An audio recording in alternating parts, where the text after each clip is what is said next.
Hello বন্ধু, আজকে আমরা বিকেলে কি করছি? আম পোড়া করছি।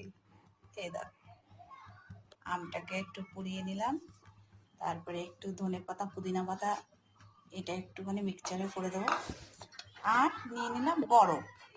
এবার চলো আমরা বানাই, তারপরে সবাই মিলে খাওয়া যাবে।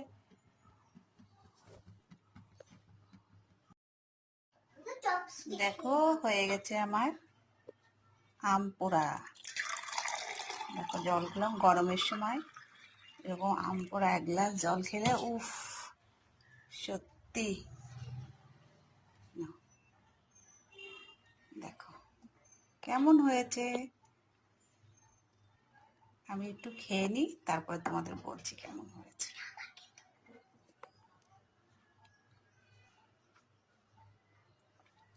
দুর্দান্ত হয়েছে, তোমাদের কি বলবো বন্ধু, এরকম করে একটু বানিয়ে খেও, সাথে পুদিনা পাতার গন্ধটা, আর এত সুন্দর লাগছে ধনেপাতার আমাদের গন্ধটা, ভিডিও কি যদি বলবো। একটু ভালো লাগে তাহলে আমাদের চ্যানেলটাকে প্লিজ তুই টিভিটা খোলা। সাবস্ক্রাইবার করে দেবে বন্ধুরা।